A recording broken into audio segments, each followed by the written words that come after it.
the LA just got added to Minecraft, so I thought let's build some 2021 mobs, starting with my least favorite, the LA. Like, just build-wise, this build, and just the character in general, like, what does it do?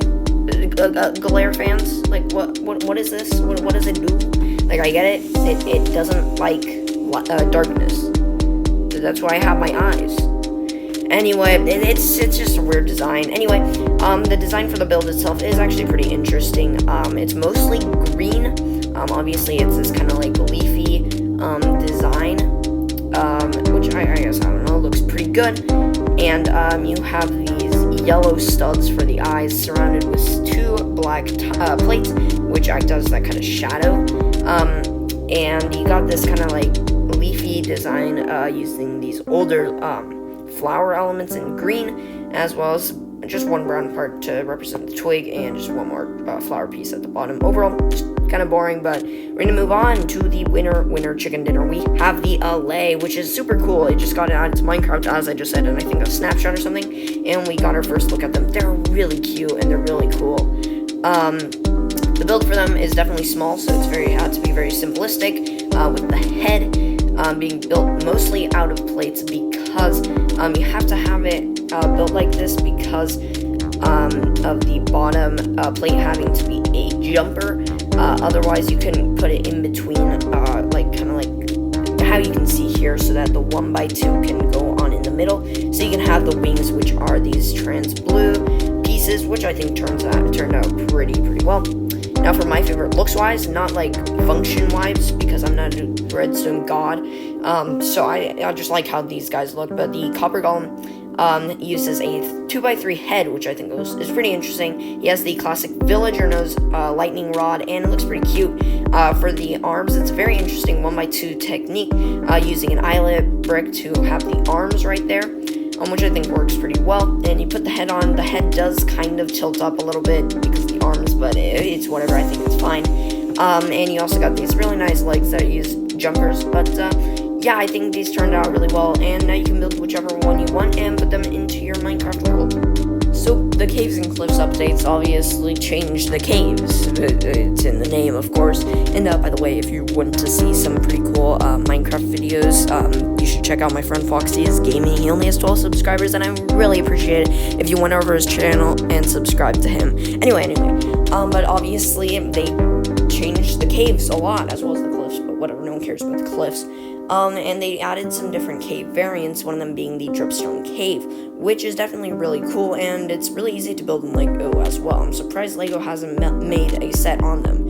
But anyway, they're really simple. All you really need for them are these cones in really whatever color you want, as well as just some cylinders, and that's really it. You can hang them upside down by putting a blue Technic pin with those studs on top, and you can just put it in there.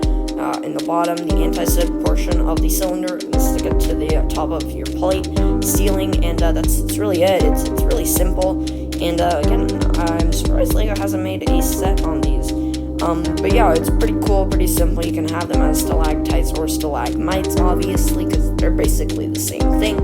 And yeah, it's pretty simple. You can even make a giant cave mock out of this, which I might do if I have the gray parts. I don't think I do, but anyway. But yeah, or even maybe a lush cave mock. Glowberries, ooh, they have about as much saturation as beetroot, but they're better than beetroot because they glow and they just look cooler in general. But anyway, Lego has made their own Glowberry build. I don't like how it looks. They look like duplo pieces using that kind of leaf piece. I just don't like the look of those pieces in general.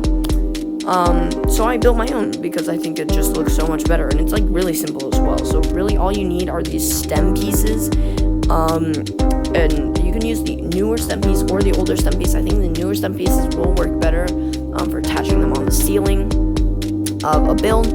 But yeah, it's really all it is just these stem pieces, as well as some yellow studs or yellow flowers. And all you really do is you take the stem pieces again, put a yellow stud on the bottom or whatever you want, really, and then you just kind of stack them up at various lengths using some green studs, maybe yellow studs. And the best part of using these pieces instead of the ones that Lego used is that you can actually attach yellow flowers onto the little pieces that kind of like come off, which means that you can have like kind of like glowberries on the side of it. And I think this just looks so much better than what Lego did. So yeah, definitely if you're gonna build a lush cave mock in your Minecraft world, definitely use this instead of the one that Lego did, unless you want a completely authentic official Lego feel, in which case use that obviously, but I think this just looks so much better. Now, one of my previous videos, I've made the warden as a mock, which is why I made this video actually, because you guys like Minecraft so much. You guys really like this video. But what better, like, why would you have a warden without some skulk? Like, that's his thing. He spawns in ancient cities. Actually, he doesn't technically spawn in them, but skulk, yeah, whatever. Anyway, so I built some custom skulk. It's a small a portion of skulk. You can obviously make it much bigger, but it's really cool. The base skulk really uses this dark blue with a tan underneath. And that just goes for really all the skulk pieces, and I mean, it's just really simple. For these skulk shriekers, I want to say, the thing that summons the wardens, it's really simple. You use that stud technique that I hate, but I keep coming back to, even though it's so annoying. It just looks so good. I have also used that for the, I believe, was it skulk sensors, which is what those trans blue pieces are. And those are like wireless redstone, I do believe is what it is. So you got that using, again, the same technique, using these studs kind of like stacked up at an angle right there, which again looks good. It's annoying, but it looks good. I hate that technique so much. But yeah, you got your own custom skulk now. Woo. But fellas, hope you guys did enjoy this video. If you did, please do subscribe. It would mean a lot to me. Also, we're on the road to 40. Also, go check out my friend Foxy's Gaming again. He makes some cool videos. Anyway, see you guys later. Sign that up.